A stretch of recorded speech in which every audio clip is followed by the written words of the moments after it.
Overlord Season 4 Episode 6, and this was a really hype episode in my opinion, because I think it was not so much hype for what happened in the episode itself, but it was hype because of what will happen in the next episode.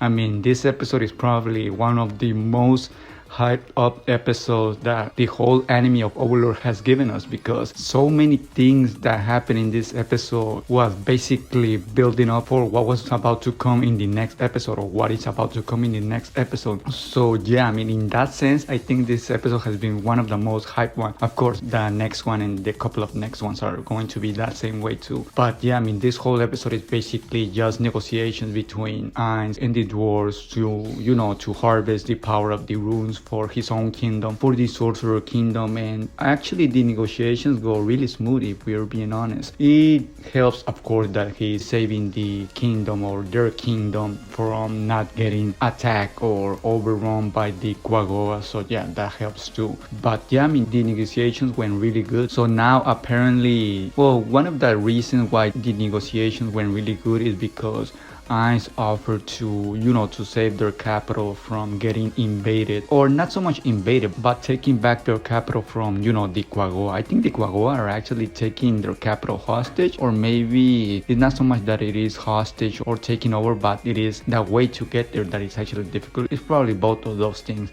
The way to get to the capital, to the dwarves' capital, all capital I should say, is hard to get to, but also maybe the capital itself is actually also being taken over by the Quagoa or some other powerful monster, which of course we haven't actually seen the boss, the leader of the Quagoa. I hope in the next episode we actually get to see them, and I hope he can actually be stronger, than your typical Quagoa, even the blue and red Quagoa, which are not actually a challenge not even for the Death Knight. And it is actually pretty funny how Ainz all that time thought the two Death Knights were actually defeated by a powerful monster, a monster that is above level 42, 45, something like that, but they were just thrown off the bridge by the red Quagoa. So yeah, I mean, Aura was about to tell them actually, but she was shushed by Ainz himself. So yeah, Ainz is all worried about nothing, because it was actually just them being thrown out of the bridge. So I mean, that is actually funny to see. The episode ended with them just going, or preparing to go to the capital, to the old dwarves capital. And like I said already, the negotiations went well, because they are going to take all the rune making dwarves to the capital. So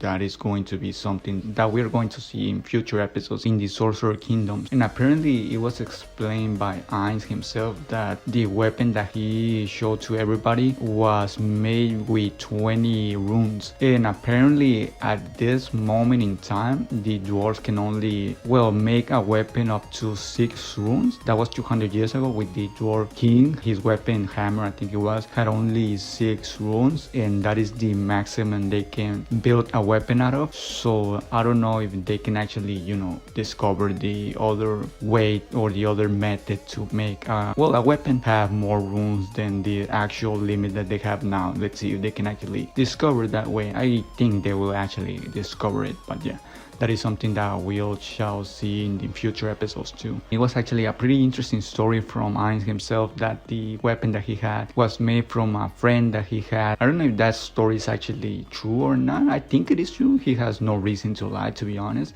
I don't know who that person is. I don't know if it has been implied, or if I missed something. I probably have missed something, but yeah, that is actually a pretty interesting story that was thrown to us in the middle of the episode. And the episode started with them fighting the Quagoa, when them hiding themselves or shutting themselves in their new capital and trying to to not get run over by the Quagoa. But in that time, Ainz also arrives at their new capital and offers to save them, and he destroys the Quagoa that were attacking the current capital that the dwarves are living in. And yeah, they destroy everybody. It was actually pretty gore, pretty bloody, the scenes from them getting destroyed, from them I mean the Quagoa about getting destroyed. So yeah, actually pretty bloody, to be honest, to start the episode. And I'm just remembering about how they were about to leave, the current hideout that they are in, or capital that they are in, the dwarves, and how there's supposedly these sort of obstacles or challenges that they have to overcome in order to get out to the surface. But Ainz, being the person that he is, basically steamrolls every challenge, the poisonous gas, the lava, the bridge, and everything. And one of the things that this episode gave us that was the most hype, and that is what is going to be really hype and really interesting to see in future episodes, and more specifically in the next episode, is seeing or the mention of the frost dragon.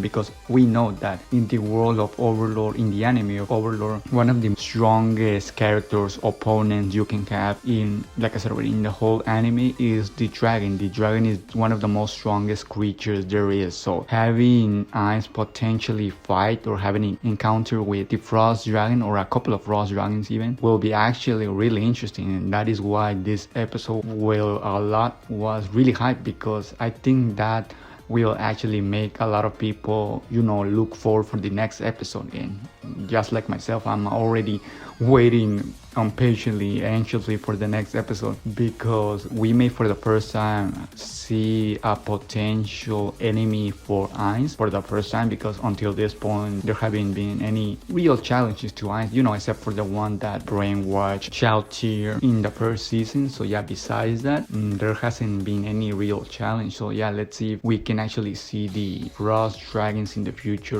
not in the future, but in the next episode, because that is something that will really hype the anime this fourth season. Because yeah, I think everybody is expecting those dragons to come sooner rather than later, and that sooner rather than later is basically, I think, the next episode. And if not the next episode, then the next episode after that. I wonder how tough taking the capital back from the current invaders, which I suppose are the Quagoa, is going to be. I don't actually think it will be a challenge to take it back. Apparently the way to get there is really dangerous, but we saw already in this episode that there is actually no challenge that Ainz cannot overcome. So I don't actually think the way to get there will actually be that challenging, especially when they have orange out here too. So it is not like Ainz is going there by himself. And even if he was by himself, I actually think himself will be enough to take back the capital. He will probably just use a super steel.